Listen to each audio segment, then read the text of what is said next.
64টি পৌরসভায় মেয়র প্রার্থী চূড়ান্ত করল আওয়ামী লীগ। অস্ত্র মাদক অপরাধের অভয়ারণ্য রোহিঙ্গা ক্যাম্প।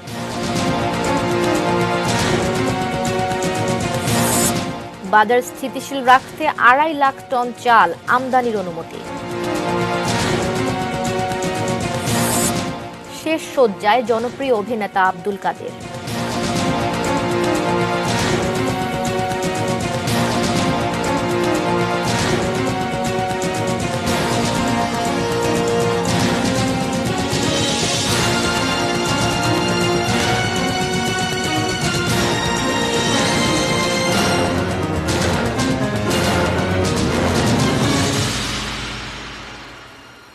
এটি নিউজ দেখছেন। রাত 3টা নিউজ আওয়ারে আপনাদের সবাইকে আমন্ত্রণ জানাচ্ছি। আমি জান্নাতুল ফিরদাউস কবিতা। এতক্ষণ শিরোনামগুলো জানাচ্ছিলাম, বিস্তারিত এবারে। 64টি পৌরসভায় দলের মেয়র প্রার্থী চূড়ান্ত করেছে আওয়ামী লীগের স্থানীয় সরকার জনপ্রতিনিধি মনোনয়ন বোর্ড। আগামী 30 জানুয়ারি তৃতীয় ধাপে এই পৌরসভাগুলোতে নির্বাচন অনুষ্ঠিত হবে। শনিবার গণভবনে এই সভা অনুষ্ঠিত হয়। এতে সভাপতিত্ব করেন আওয়ামী লীগের স্থানীয় সরকার জনপ্রতিনিধি মনোনয়ন বোর্ডের সভাপতি এবং প্রধানমন্ত্রী শেখ হাসিনা। স্বাস্থ্যবিধি মেনে বোর্ডের অন্য সদস্যরা সভায় উপস্থিত ছিলেন। এ সময় প্রার্থীদের জীবন বৃত্তান্ত ও অন্যান্য বিষয় বিশ্লেষণ করে নৌকা মার্কার প্রার্থী চূড়ান্ত করা হয়।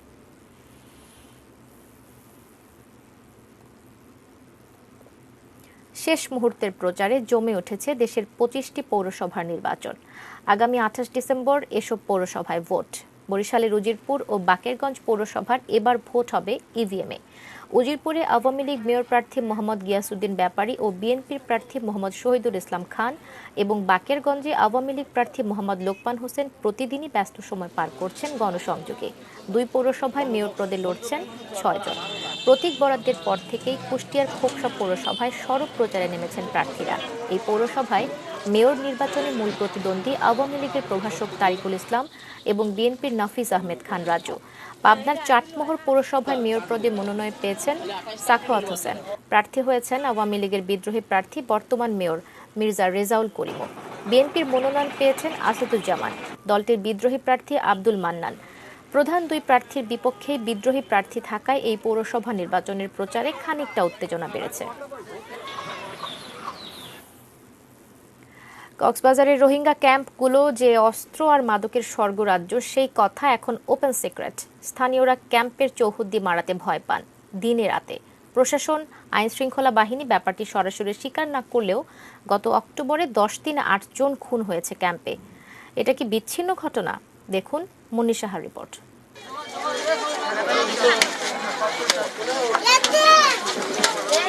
গত অক্টোবরের ঘটনা নিয়ে উখিয়ায় নতুন আসা নির্বাহী কর্মকর্তার কাছে প্রশ্ন, ঘটনাটা কি নিছক বিচ্ছিন্ন ঘটনা? গত অক্টোবরে বা যে ঘটনাগুলো হয়েছে এগুলো একেবারেই বিচ্ছিন্ন ঘটনা। হয়তো বিভিন্ন কারণে হয়তো হয়ে থাকতে পারে, সেটা আমাদের আইনশৃঙ্খলা বাহিনী বা গোয়েন্দা সংস্থার কন্ট্রোলে পুরোপুরি আছে এবং এগুলো নিয়ে কাজ করছি বলেই কিন্তু ক্যাম্প পুরোপুরি শান্ত বা এখানে এখন কোনো ধরনের অস্থিরতা নাই। তার কথা সূত্র ধরে বিচ্ছিন্ন ঘটনাটা জানতে চাই ক্যাম্পবাসীদের কাছে। মুন্না গ্রুপ ছিল, মানে ওর মানে টেবলে ব্যবসা করছিল, রেস্টা কেমন হাসালে আমাদের রেস্টার হাসালে আদা করতে ওরা ইয়াবা নিয়ে ব্যবসা করতে এখানে আমাদের এলাকার থেকে মন্নার গ্রুপ আসছিল। মন্নার গ্রুপ ওদের গ্রুপ বলে লোকজন এখান থেকে ইয়াবা নিত। ইয়াবা নিতে আমরা বাধা দিয়েছিলাম এখান থেকে এলাকার থেকে। কবে আসছে এখানে? মন্নারা আসছে 5 বছর হয়েছে ওরা আসছে। হ্যাঁ হ্যাঁ। আর কোন গ্রুপের সাথে লাগছে? মুন্নার সাথে কার লাগছিল? গ্রুপ না, এখানে পাবলিক আছে না, পাবলিকেরা বাধা দিচ্ছে যে আমাদের এলাকার থেকে ইয়াবা নিয়ে যাবে না, এরকম বলতেছে। ওরা বলতেছে আমরা ইয়াবা নিয়ে যাবো। তো আমরা যখন বাধা দিছি ওরা এসে আসারা মারামারি করে দিছে আমাদের এই বল্লকে এসে। তো এখান থেকে ওরা বাড়াবাড়ি হয়েছিল, ওরা লোকজন নিয়ে রাতের বেলা আসা ওখান থেকে অস্ত্র নিয়ে আসা, তারপর আমাদের এখানে পাশের লোকটাকে গুলি করে দিচ্ছিল। এদের কাছে অস্ত্র আছে, লাম্বাদা আছে, আপনার 47 আছে এদের কাছে। আর ওই ছোট ছোট যে ফিসকল বলে না, ফিসকল আছে এদের কাছে। তো মুন্না গ্রুপ এখান থেকে কি ইয়াবা নিতে আসে? এখানে মুন্নাদের ইয়াবা দেয় কে? সরকার যে ইয়াবা যখন নেওয়া যায় তো এখানে তো ওই যারা নেওয়া যায় এরা ওইখান থেকে বাহার থেকে আনতে পারে না, যেহেতু ওইখানে সরকার পাহাড় আছে এই জন্য আনতে পারে না। তো এইখানে ভিতর থেকে চলে যায়, বিদেশ থেকে যাওয়ার সময় পাবলিকে দেখে, অনেক সময় সন্দেহ করলে তাদের ইয়াবা ওইখান থেকে আনে, আপনার মিয়ানমার থেকে আনে, বর্মা থেকে আনে, আনে আয়না এদিক দিয়ে যায়। মানে ভিতর থেকে বাহার থেকে আনতে পারে না, সরকারের প্রশাসন আছে। ইনি তারা ট্যাবলেট হলো মারামারি দিয়ে দেয় টিয়াল্লাহ।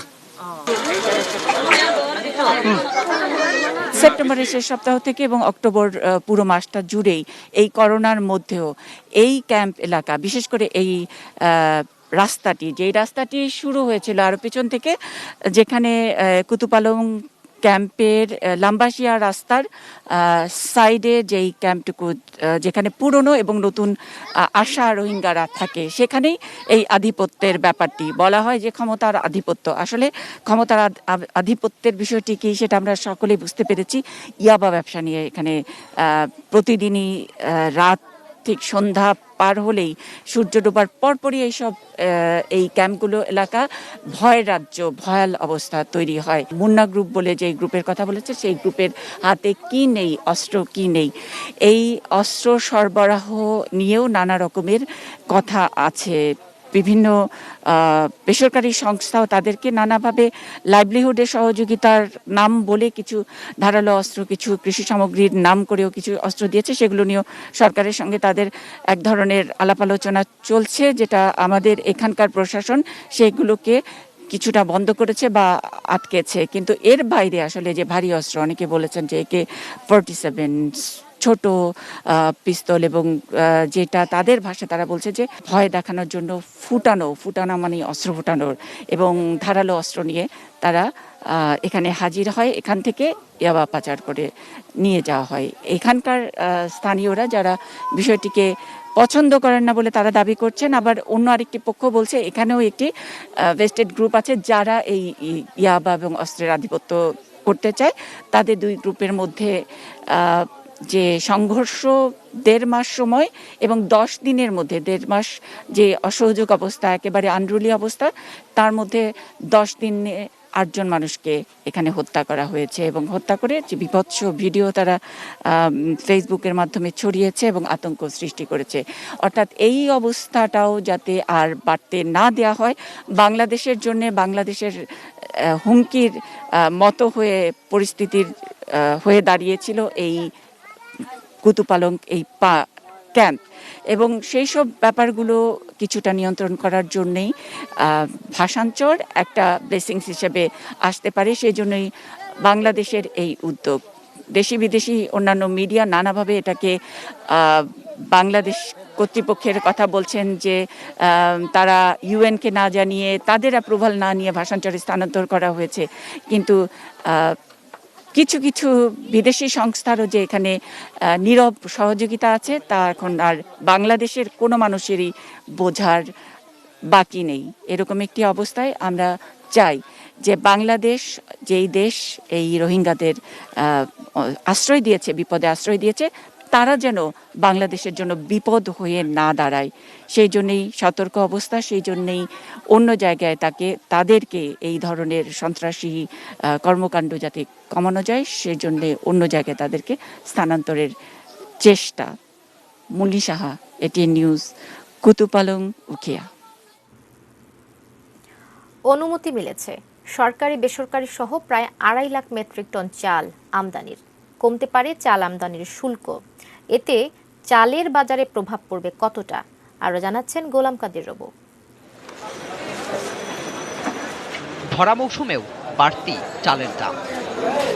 মোটা থেকে মাঝারি, মাঝারি থেকে সরু সব ধরনের চালের দামই কেজিতে বেড়েছে 2 থেকে 3 টাকা পর্যন্ত। সরকারের হিসাব বলছে উৎপাদন আর চাহিদার যোগানে চাল এখন উদ্বৃত্ত। তাহলে প্রশ্ন হচ্ছে, কেন দাম বাড়ছে, আর এত চালেই বা গেল কোথায়? 18,500 মিলার সেখানে আছে, সেইখানে তার সরকারেরই একটা পারমিশন আছে, তারা প্রতিদিন যে উৎপাদন করবে সেটা 5 গুণ তারা সংরক্ষণ করতে পারবে। আপনি আড়তদারদের ঘরে যাই দেবেন, সেখানে কিন্তু চালের অভাব নেই। কৃষকরাও রেখে দিচ্ছে, কৃষকরাও আস্তে আস্তে, যেহেতু দাম প্রতিনিয়তই বাড়ছে, এই জন্য তারা আস্তে আস্তে ধান বিক্রি করছে এবং লাভটা নেওয়ার জন্য। এই যে অনেকগুলো স্টেক হোল্ডার আছে, তাদের সবাইকে যদি হিসাবটা করেন, হিসাব করে দেখবেন যে এই চালগুলা এই জায়গাটাতে আছে, কিন্তু এটা ইনভিজিবল মনে হচ্ছে। পরিস্থিতি সামাল দিতে আপাতত আমদানির পথেই সরকার অনুমতি দিয়েছে প্রায় 2.5 লাখ টন আমদানির, যার 1.5 লাখ টন কিনবে ভারতের কাছ থেকে সরকারের খাদ্য অধিদপ্তর। আর আগে থেকেই প্রক্রিয়াধীন থাকা 1.5 লাখ টন চাল ভারত থেকে আসা শুরু হয়েছে। চালের ইম্পোর্ট পারমিট ব্যবসায়ীরা নিচ্ছেন এবং আশা করছি আগামীতে ক্রমান্বয়ে আরও চাল বাংলাদেশে আসবে এবং অ্যাকর্ডিংলি সেগুলো সার হবে এবং সেখানে কোনো সমস্যা নাই। বেসরকারিভাবে চাল আমদানির শুল্ক এখন সব মিলে 55 থেকে 60%, যা বাড়ানো হয় গেল বছরের মেতে। সরকার সিদ্ধান্ত নিচ্ছে ডিউটি তারা কমাবে। তারা ক্যালকুলেশন করছে যে কত ডিউটিটা কত করলে মিনিমাম কত করলে তারা চাল আনতে পারবে। অর্থনীতি বিশ্লেষকরাও বলছেন সরকারি গুদামে মজুত এখন কমতির দিকে, আগের বছরের অর্ধেক। তাই মজুত বাড়াতে আপাতত আমদানির বিকল্প নেই। আমাদের প্রস্তাব হলো যে সরকারি পর্যায়ে চাল আমদানি করা, এবং সরকারি পর্যায়ে যদি চাল আমদানি করা হয় তাহলে ডিউটি হ্রাস করার কোনো প্রয়োজন নেই। ডিউটি যদি হ্রাস করা হয় তাহলে প্রাইভেট সেক্টরে বিপুল পরিমাণে চাল দেশে চলে আসবে বিদেশ থেকে, তাতে করে আমাদের কৃষক যারা আছে তারা খুবই ক্ষতিগ্রস্ত হবে। বিশেষজ্ঞরা বলছেন আমদানি আর সরকারি মজুত বাড়লে বাজারে স্বাভাবিকভাবেই কমে আসবে চালের দাম। গোলাম কাদের প্রভু, এটিএন নিউজ, ঢাকা। মায়ের কবরের পাশেই শেষ শয্যা হলো শক্তিমান অভিনেতা আব্দুল কাদেরের। চোখের জলে এতদিনের সহযাত্রীকে বিদায় জানালেন দীর্ঘদিনের সহকর্মী, সাংস্কৃতিক অঙ্গনের কলাকুশলী আর শুভানুধ্যায়ীরা।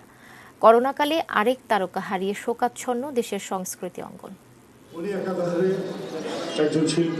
আপনজনের এমন কান্নার সঙ্গেই মিশে গেছে অসংখ্য ভক্ত অনুরাগীর ভালোবাসা আর শ্রদ্ধা।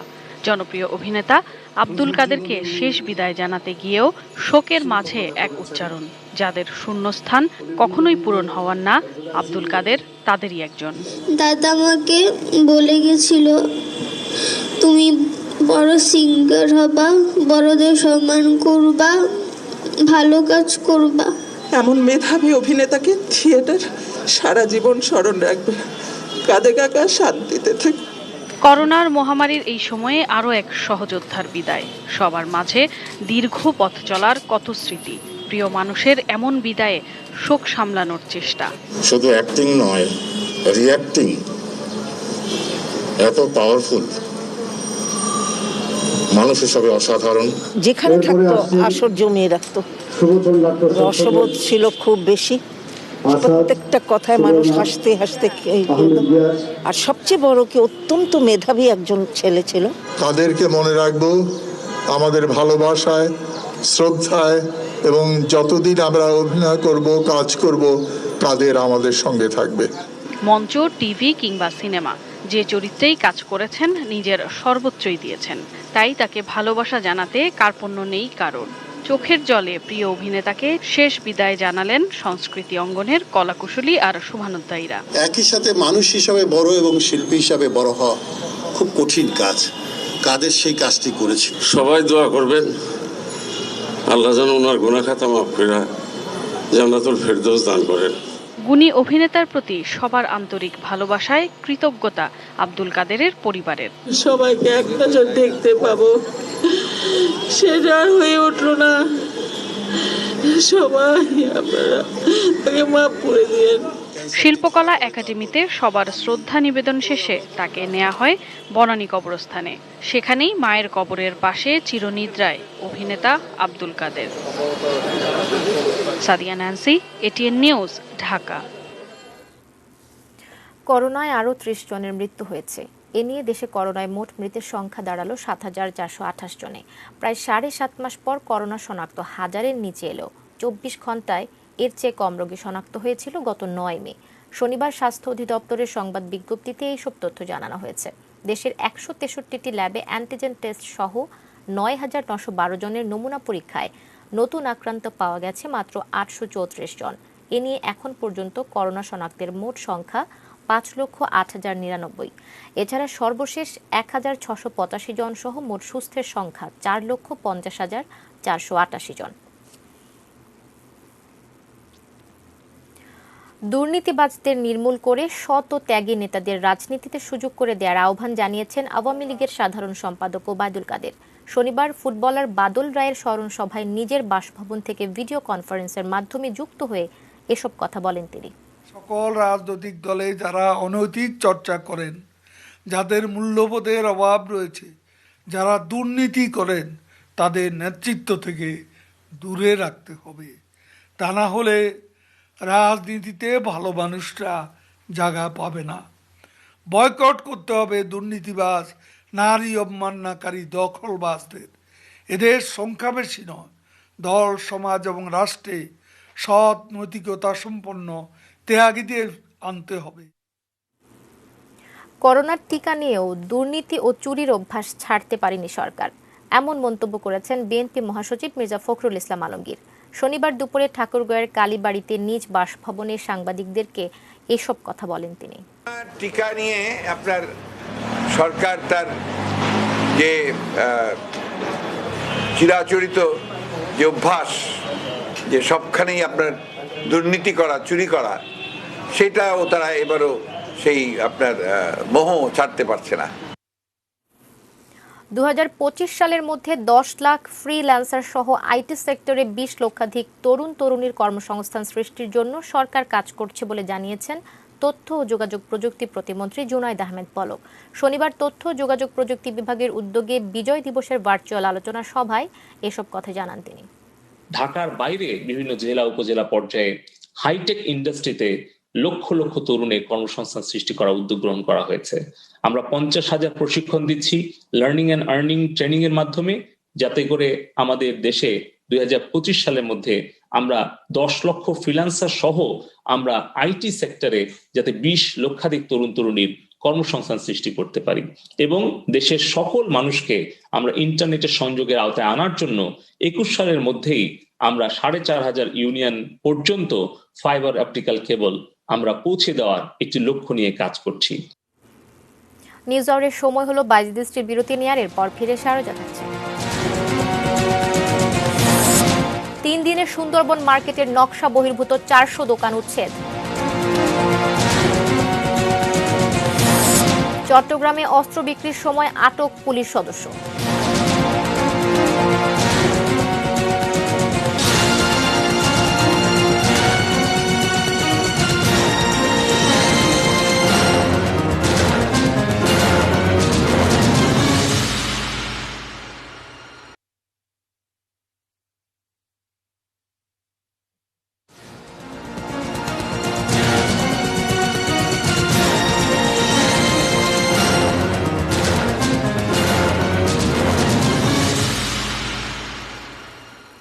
আরও একবার স্বাগত জানাচ্ছি রাত 3টা নিউজ আওয়ারে।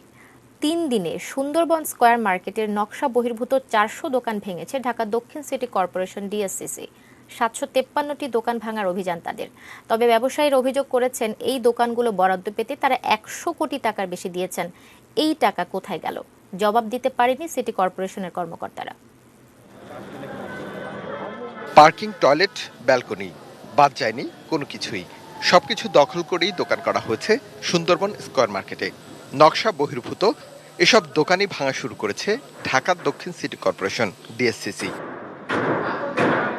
2013 সালে নির্মাণ করা এসব দোকানের বরাদ্দ নিতে 10 থেকে 50 লাখ টাকা পর্যন্ত পরিশোধ করেছেন দাবি ব্যবসায়ীদের। সিটি কর্পোরেশনের কাগজ পাওয়ার পরে আমি 2014 সালে একটা দোকান কিনি 45 লক্ষ টাকা দিয়ে।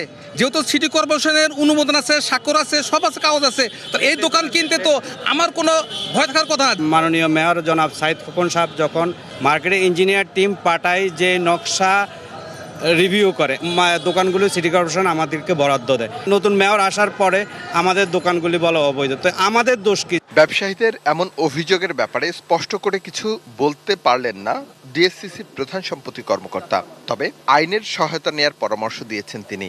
আমি তো তখন ছিলাম না, আমরা তো সিটি কর্পোরেশনের তখনকার কর্তৃপক্ষ বলতে পারবে। আপনি যারা নিয়েছে তাদের কাছে তারা আবেদন করতে পারে। কেউ যদি অন্যায় করে থাকে সিটি কর্পোরেশনের, তার বিরুদ্ধে তারা ব্যবস্থা নেওয়ার জন্য সরকারের কাছে আমাদের প্রচলিত আইন মোতাবেক থানা রয়েছে, দুদক রয়েছে, অন্যান্য এজেন্সি রয়েছে, তাদের সহায়তা নিতে পারে। জিরো টলারেন্স নীতিতে অবৈধ স্থাপনা উচ্ছেদ অব্যাহত রাখার ঘোষণা ঢাকা দক্ষিণ সিটি কর্পোরেশনের। Arif Hossain, ATN News, Dhaka. চট্টগ্রামে অস্ত্র বিক্রি করতে গিয়ে গোয়েন্দা পুলিশের হাতে ধরা পড়েছেন এক পুলিশ সদস্য। তার নাম সৌরভ বড়ুয়া। তিনি চট্টগ্রাম শিল্প পুলিশে কনস্টেবল হিসেবে কর্মরত। শুক্রবার রাতে নগরের কোতোয়ালি থানার একটি আবাসিক হোটেল থেকে তাকে গ্রেপ্তার করে নগর গোয়েন্দা পুলিশ। অস্ত্রসহ গ্রেপ্তারের পর কনস্টেবল সৌরভ বড়ুয়াকে সাময়িক বরখাস্ত করা হয়েছে। তিনি অস্ত্রটি বিক্রির উদ্দেশ্যে হোটেলে অবস্থান করছিল বলে জানিয়েছেন নগর গোয়েন্দা পুলিশ দক্ষিণের অতিরিক্ত উপকমিশনার শাহ মোহাম্মদ আব্দুর রউফ।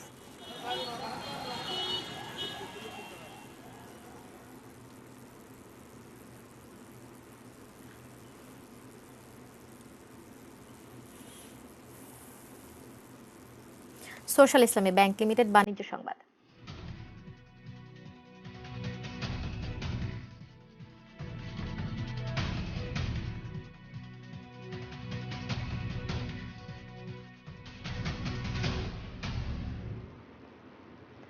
দু 2019-20 সালে শেয়ার হোল্ডারদের জন্য 23% হারে লভ্যাংশের অনুমোদন দিয়েছে রংপুর ফাউন্ড্রি লিমিটেড RFL। বৃহস্পতিবার ভার্চুয়াল প্ল্যাটফর্মে অনুষ্ঠিত প্রতিষ্ঠানের 40তম বার্ষিক সাধারণ সভায় এই অনুমোদন দেওয়া হয়।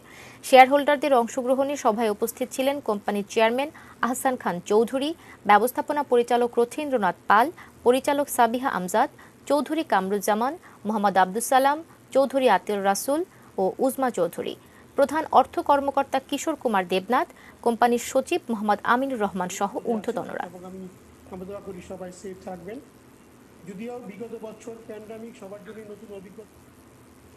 এবারে মেটাল প্রেজেন্টস কৃষি সংবাদ সুজলা সুফলা।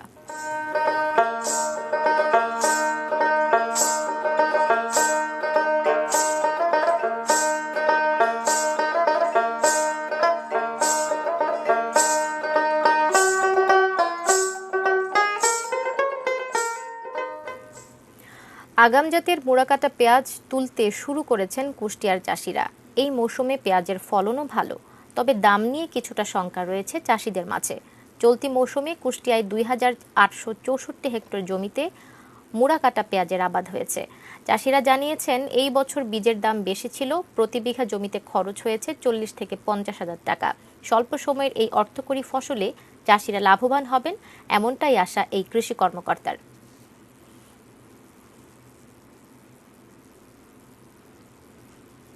দেশের বাইরের খবর।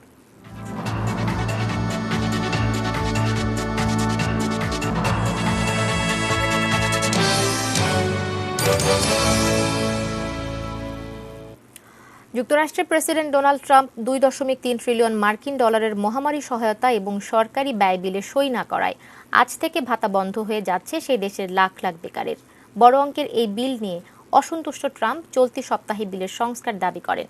ওই বিলের মধ্যে 892 বিলিয়ন মার্কিন ডলার করোনা মহামারীর কারণে ক্ষতিগ্রস্তদের ত্রাণ সহায়তায় ব্যয় হবে, যার মধ্যে এই মহামারীর কারণে চাকরি হারিয়ে বেকার হয়ে পড়া মানুষদের জন্য বিশেষ অর্থ সহায়তাও অন্তর্ভুক্ত। মহামারীর কারণে আমেরিকায় লাখ লাখ মানুষ বেকার হয়ে পড়েছেন। তাদের জন্য সরকার থেকে যে সুবিধার ব্যবস্থা করা হয়েছে সেটার মেয়াদ 26 ডিসেম্বর শেষ হচ্ছে। নতুন তহবিল পাওয়া না গেলে 1,40,00,000 মার্কিনি আর অর্থ সহায়তা পাবেন না। বিলের বাকি 1.4 ট্রিলিয়ন মার্কিন ডলার সরকারের সাধারণ ব্যয় নির্বাহের জন্য। প্রেসিডেন্ট বিলে সই না করলে আগামী মঙ্গলবার থেকে যুক্তরাষ্ট্রের সরকারের একাংশ অর্থের অভাবে অচল হয়ে পড়বে।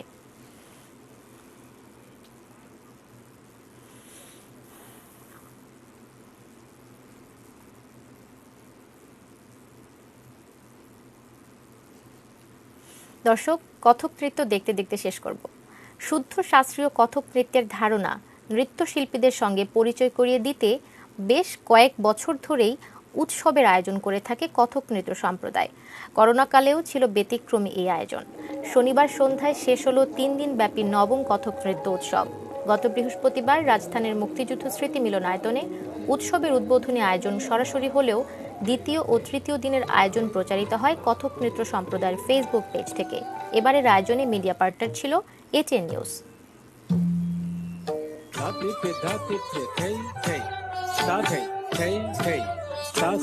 এমন একটা ধারা যে এখানে মানে বিভিন্ন ধর্মের যেমন সমন্বয় হয়েছে, বিভিন্ন তাল লয়ের যেমন সমন্বয় হয়েছে, সেমন মানসিকতার সময় এবং অত্যন্ত উন্মুক্ত নাচ, যেটা খুব দ্রুত মানুষের ভিতরে প্রবেশ করতে পারে, দ্রুত আনন্দ দিতে পারে। মানুষ তো আনন্দের জন্যই পৃথিবীতে বেঁচে থাকেন।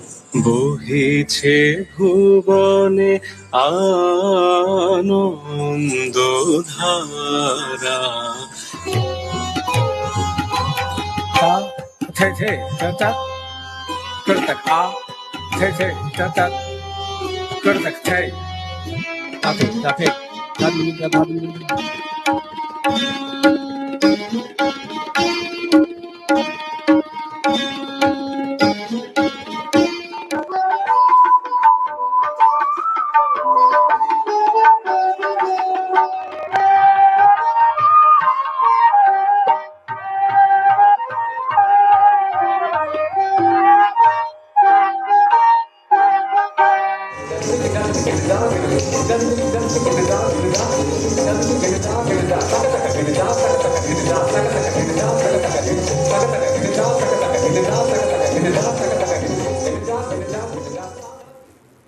নিউজ আওয়ার শেষ করব, তবে যাবার আগে শিরোনামগুলো আরও একবার জানিয়ে দেব।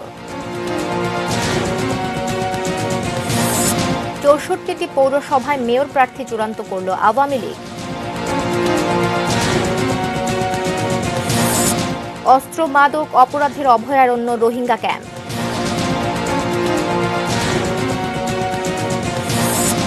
বাজার স্থিতিশীল রাখতে 2.5 লাখ টন চাল আমদানির অনুমতি। শেষ শয্যায় জনপ্রিয় অভিনেতা আব্দুল কাদের।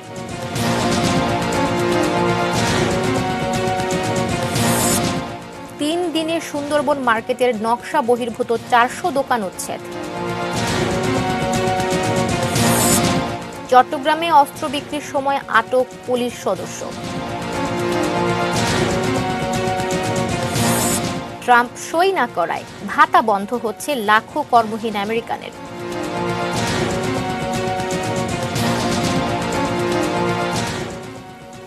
এই ছিল নিউজ আওয়ার। সঙ্গে থাকুন, দেখতে থাকুন এটিএন নিউজ। আর এটিএন নিউজের ব্রেকিং নিউজ আপনার মোবাইলে পেতে টাইপ করুন START স্টার্ট স্পেস এবং AN লিখে পাঠিয়ে দিন 5959 এই নম্বরে। ধন্যবাদ।